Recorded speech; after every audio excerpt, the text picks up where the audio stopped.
As of 2021, 95.84% of people in India are using Android, and the remaining are using iOS, which means Apple. Now, music has no barriers, right?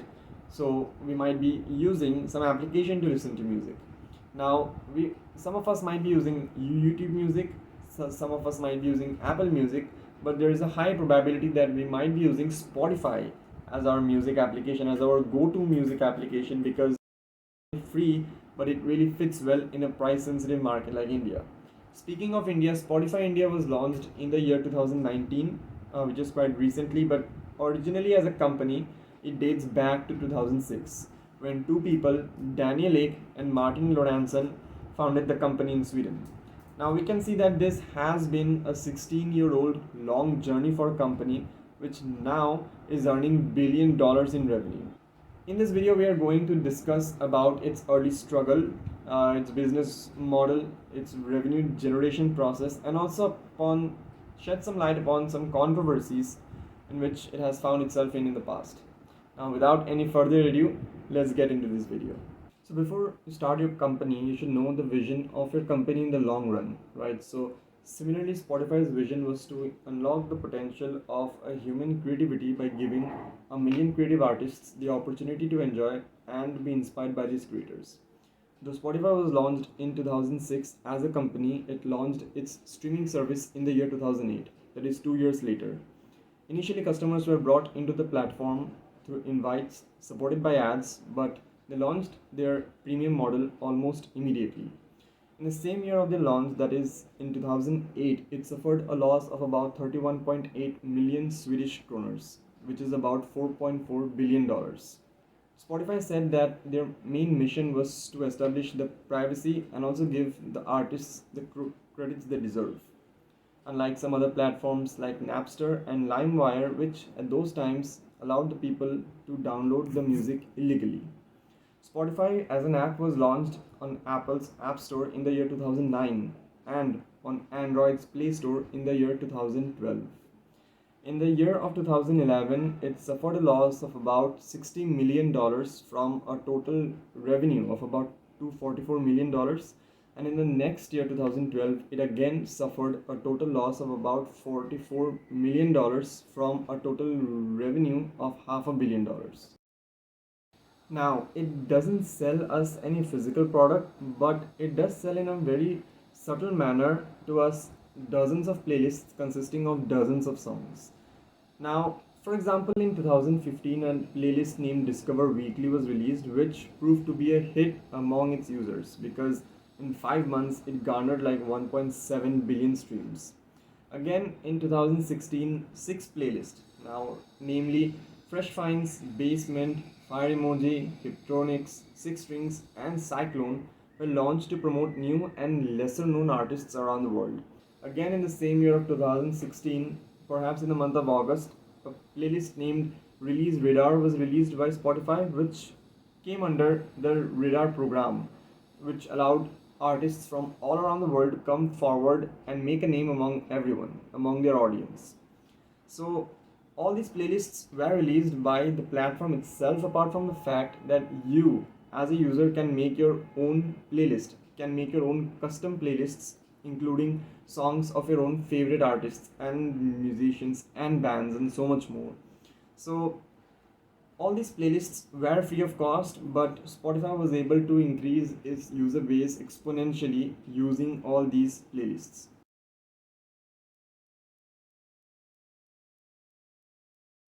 Now, speaking of the business model of the company Spotify, there are basically two modes through which we as members can access the app. Number one is the ad supported service, which most of the users use, which is free of cost. And number two comes as the subscription based service, which is also known as the premium plan of this company. Now, there are various plans introduced in the premium part by the company itself to cover a whole variety of the users. For example, first of all, it introduced a premium plan for an individual. Then in 2014, it introduced a premium plan for a student. Again, in the same year of 2014, it again introduced a premium plan for now a family, where 6 people can get a premium account for one discounted price. Again, in the pandemic times of July 2020, it introduced a premium duo plan where 2 people can get a premium account for one discounted price. And lastly, it also introduced a Spotify Plus plan, which is still available to a limited number of people, especially in the US, and it was introduced in the year 2021, perhaps in the month of August. Now, speaking of the ad supported service of the company, which most of the users around the world use, ads are mostly run in between 5 to 6 tracks, and these ads can be in the form of audio, which can last up to 30 seconds, and sometimes sponsored video ads also appear in the platform. Now, these ads the company believe are for the acquisition of premium members or simply for converting the free members into the premium members.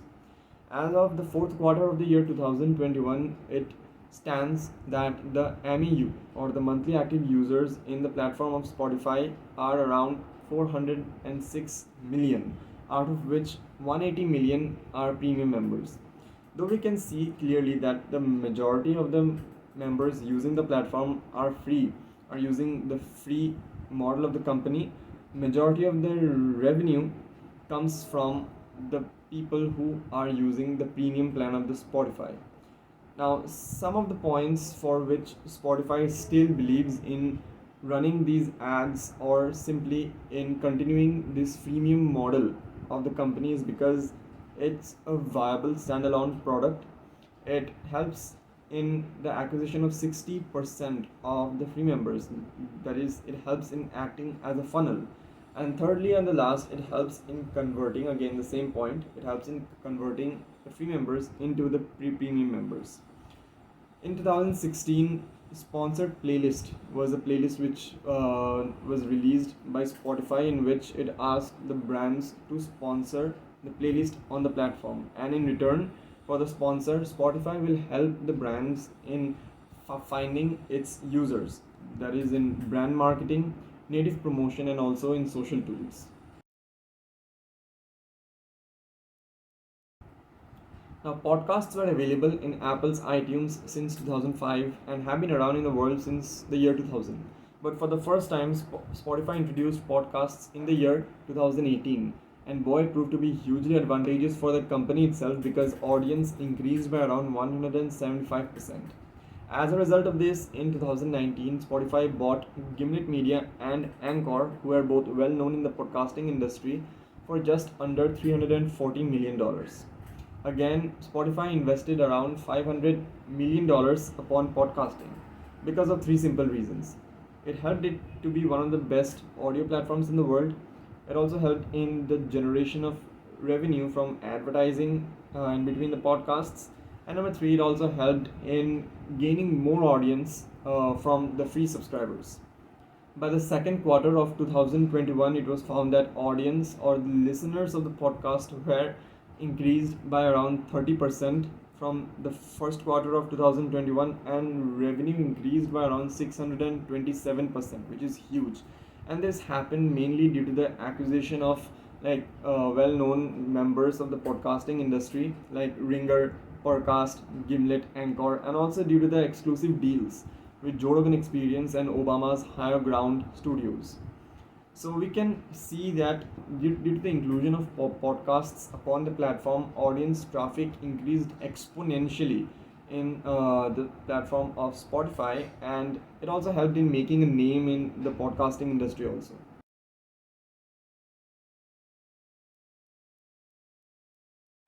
Spotify, like many other successful company in its quest of becoming a successful company as it is today, have been around and in the middle of some major controversies in the past. For example, it was at the time of 2013 and 14 when Spotify was heavily criticized for the money it offered to the artists. It used to offer $0.0038 for every stream. So that meant that in order for the artist to earn even $1, their song needed to have a total streams of about 263, which some of them thought that it was too much. Many of them, including Taylor Swift, also criticized the freemium model of the company because they thought that music is a form of art which should not be available for free. to the public in general, and the public should pay for it because they thought that its value decreases otherwise. Spotify in general pays royalties based on artists' market shares, and that is based upon the number of streams for their songs as a proportion of total songs streamed upon the service. In 2009 Guardian article, it was said that the major labels receive 18% of the shares from the streaming services, which something the artists never receive. There was also a heavy criticism against the company Spotify because they thought that it was unequal to the indie artists. The indie artists were offered much less money as compared to the usual regular huge artists, and as a result of that, many of the notable indie artists pulled away their songs and music from the platform. In 2015, Spotify was caught in the middle of a controversy because of a policy change which expanded its lawful access to media and location upon the user's devices.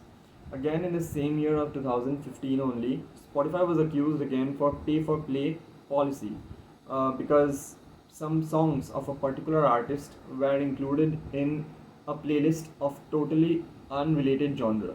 Again, in 2016 to 17, Spotify was caught in the middle of a controversy which was named as the fake artist controversy because Spotify was paying some producers to create and release music, and those songs were placed upon the platforms of highly famous artists in order to generate some income.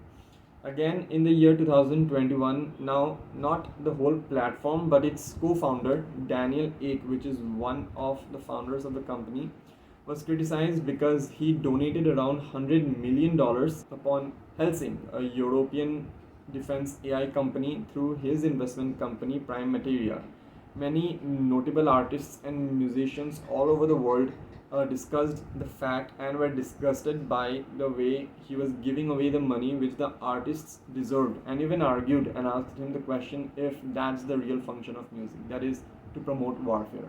So we can see that despite finding itself in and around some major controversies in the past, Spotify has reached to a level today where only few companies have reached.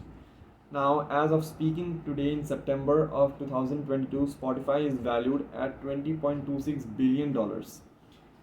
And it was once valued at $69.78 billion in the month of February of 2021. It is present in more than 180 countries. There are more than 70 million songs upon the platform which have been streamed for about billions of hours by its huge user base. It is still rising up the charts in terms of revenue growth, customer satisfaction, and the number of users as well.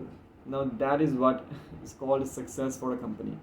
That's it for today's video, and I'll see you in the next one.